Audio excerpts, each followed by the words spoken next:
The Batman that started all of our troubles. Gold Batman. It's your fault!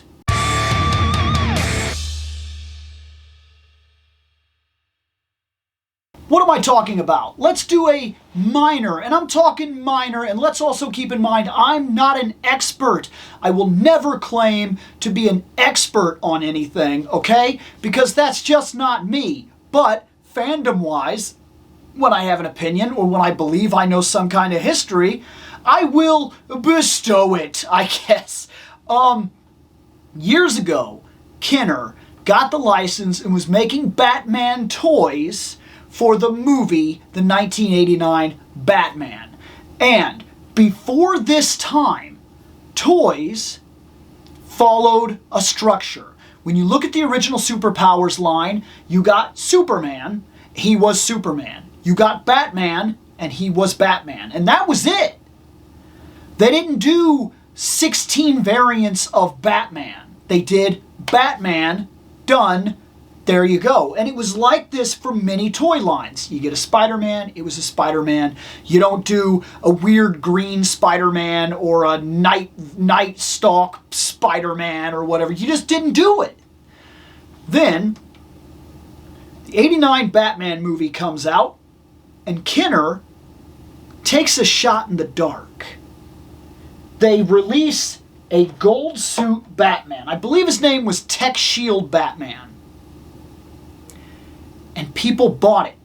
And people bought it like crazy, man. People loved gold Batman. I had one of those gold Batmans. I did. I remember I was like, oh my God, gold Batman, he's gold. Like, it was cool.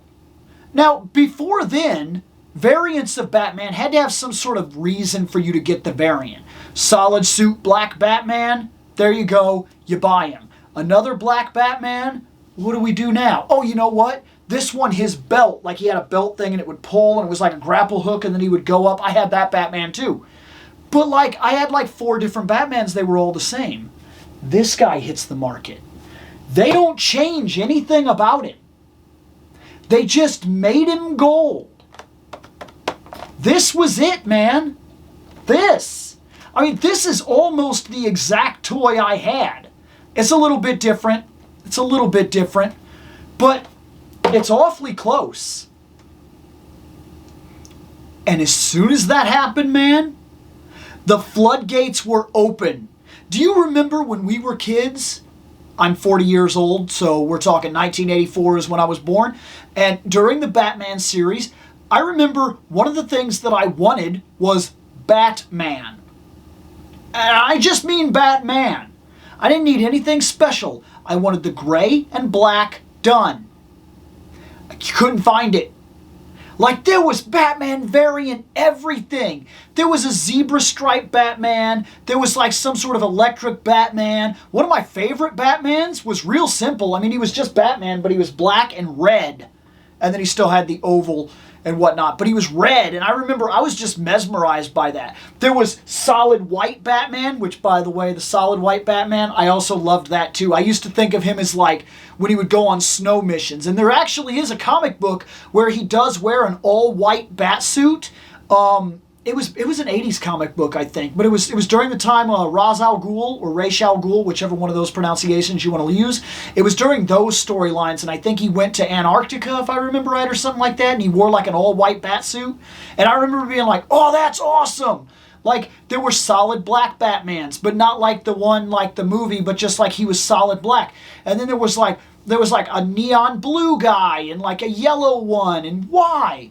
And I would always go to the store and I would be like, I want a Batman, but I just want regular Batman. Impossible. Impossible. I missed wave 1. There is no regular Batman. There's blue Batman and swimming Batman and electric waves Batman and some Batman with a gun and he's green for some reason and camo Batman and kind of goldish red Batman. And it was unreal. It was unreal. And believe me when I tell you that every single toy company saw the light, man. I mean, I get it. Masters of the Universe is also something you can kind of point out. They just reuse the same bodies and whatnot. But Masters of the Universe had a lot of tooling in that line if we're giving them credit. The original first couple figures, yeah, you could mix and match them and things like that, and you could see a lot of things. But, like, let's be honest now, the closest thing to, like, variants that the original first waves had was, like, He-Man and then, like, the Battle Armor He-Man. But they were, like, different. They weren't just egregious repaints. Egregious repaints really happened here. As far as I remember in my childhood, and as far as I believe I know in terms of some of the information that I've seen over the years, this was an absolute pivot point for the industry, man. They started figuring out that there were certain characters that you could just do again and again and again, and if you just change the color slightly, it's a new one. And you could just resell the exact same toy over and over and over and over and over and over and over and over and over. And boy, did they, man. Because these Batman figures, they were, if you grew up, if you remember looking for just a normal Batman, you know what I'm talking about here. And this guy, it's his fault. And I was walking through Walmart, and I seen him on the shelf. And I also saw a gold Superman, and I saw the gold Flash, but I'm not a superpowers collector. Not really. I have a couple of things here and there that truly interest me and make me go, oh, well, that's like a thing of history, or this really just hits me in a certain way. And boy, oh boy, I not only had this Batman, but the history behind it made it so that when McFarlane said, by the way, gold Batman, you got my money. I'm not buying gold Flash and I'm not buying gold Superman, but you better believe I want gold Batman back on my shelf.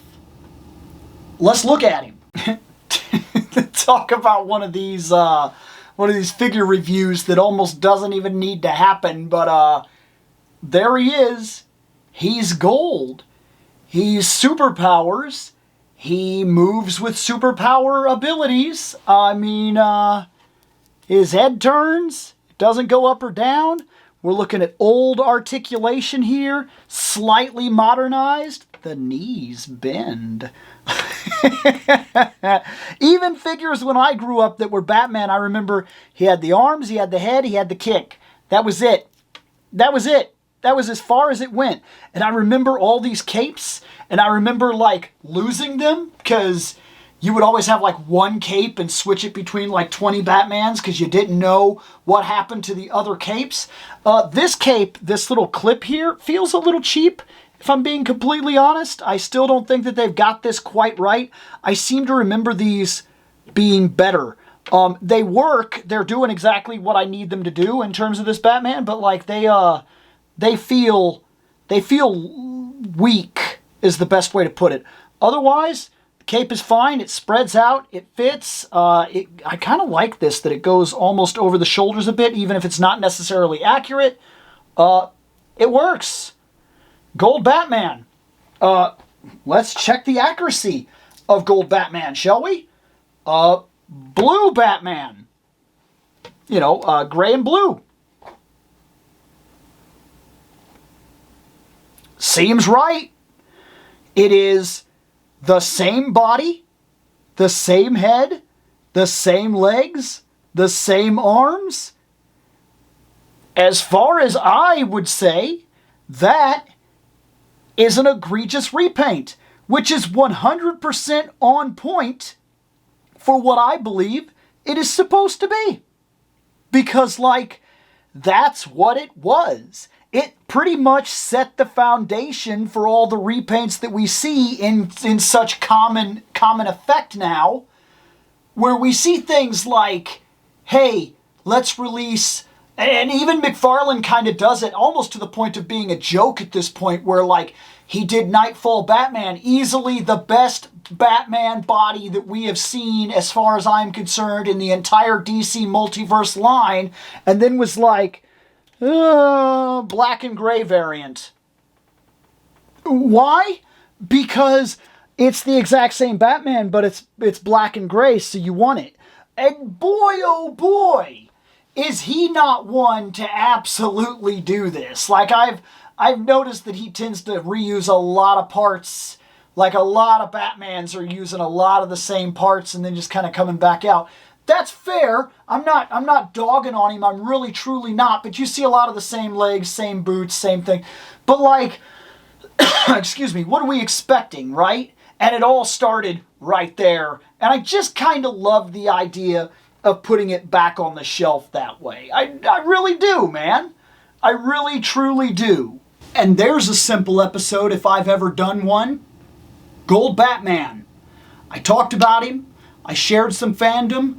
We did a ridiculously quick little look at him. What was that, 3 minutes? He moves. He's superpowers. He's Batman. He's gold. He's an egregious repaint. But, like, that's what he's supposed to be. I love the fact that I have Gold Batman back on the shelf. I truly, honestly love the fact that Gold Batman is back on the shelf, because this is something straight out of my old toy box. Like, this is literally something that I had, that I liked a lot more than I think I was even supposed to like, if you want the truth of it, because, like, had I had any form of adult standards, this would have been one of those situations where, like, a parent literally looks at it and goes, "You already have Batman."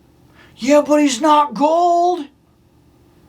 All right, fine, get Gold Batman, only to go to the store next week and be like, "Oh, Dad, can I get that Batman?" Or, "Oh, Mom, can I get that Batman?" And they're like, "You already have Batman." And he's like, "But not red Batman."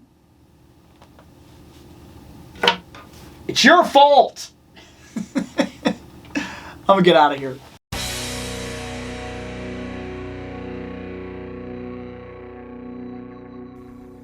I have spoken.